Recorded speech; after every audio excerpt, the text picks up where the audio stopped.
राधे राधे, जय श्री कृष्ण। आप सभी भक्तों को प्रदोष व्रत की हार्दिक शुभकामनाएं। भगवान भोलेनाथ की कृपा से उम्मीद है आप सभी भक्त स्वस्थ होंगे, मस्त होंगे।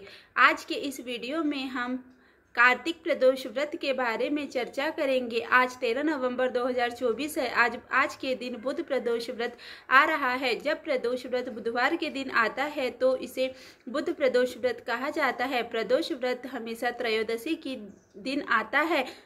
जब कभी भी यह हमेशा ही बुधवार के दिन नहीं आता, किसी भी दिन आता है, किंतु जब भी यह बुधवार के दिन आता है तो इसे बुध प्रदोष व्रत कहा जाता है। प्रदोष व्रत में भगवान भोलेनाथ सहित उनके समस्त परिवार की पूजा की जाती है तथा प्रदोष व्रत जिस भी दिन आता है उस दिन जिस भगवान का दिन होता है उसके साथ भगवान भोलेनाथ की पूजा अर्चना की जाती है। प्रदोष व्रत के दिन हरे रंग का प्रयोग किया जाता है। आप हरे रंग के वस्त्र पहनकर भी पूजा कर सकते हैं।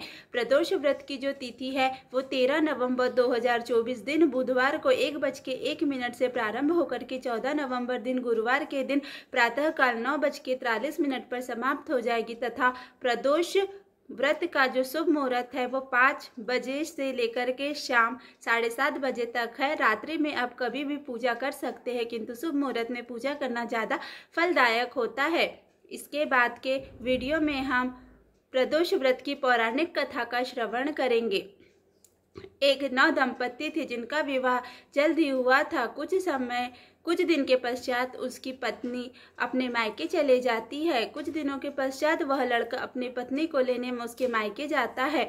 तब बुधवार के दिन पति तथा पत्नी दोनों अपने घर के लिए निकलने वाले होते हैं। तब ससुराल वाले बोलते हैं कि बुधवार के दिन लड़की की विदाई नहीं करते हैं। तब लड़का उनकी बात को नहीं मानता और वह अपनी पत्नी को लेकर के अपने घर के लिए निकल जाता है, किंतु नगर से बाहर आते ही उसकी पत्नी को प्यास लग जाती है। तब वह लड़का एक लोटे को लेकर पानी की तलाश में चले जाता है। तब वह उसकी पत्नी एक पेड़ के नीचे बैठकर उसका इंतजार करती है, किंतु जब वह लौटकर वापस आता है तो देखकर आश्चर्यचकित हो जाता है कि उसकी पत्नी किसी अन्य पुरुष के साथ बैठकर हंसी ठिठोली कर रही है और उसके लोटे से पानी पी रही है। जब वह समीप जाता है तो वह देखकर और आश्चर्यचकित हो जाता है, क्योंकि वह आदमी और कोई नहीं उसी का हमशक्ल था।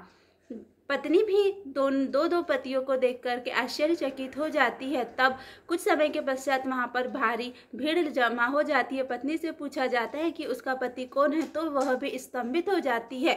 तब पति भगवान भोलेनाथ से प्रार्थना करता है कि हे प्रभु, मेरी मदद कीजिए। मुझे ससुराल वालों की बात मान लेनी चाहिए थी। आज के बाद मैं ऐसी गलती कभी नहीं करूँगा, आप मेरी मदद कीजिए।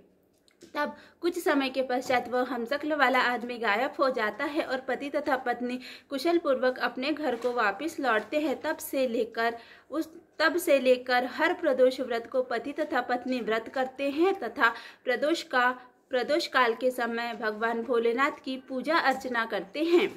प्रदोष काल में पूजा करना ज़्यादा शुभ होता है। अगर आपने व्रत नहीं रखा है फिर भी आप पूजा प्रदोष काल के समय कर सकते हैं, इससे कोई आपत्ति नहीं है। अगर आपको ये वीडियो अच्छा लगे तो प्लीज़ वीडियो को लाइक तथा चैनल को सब्सक्राइब करें।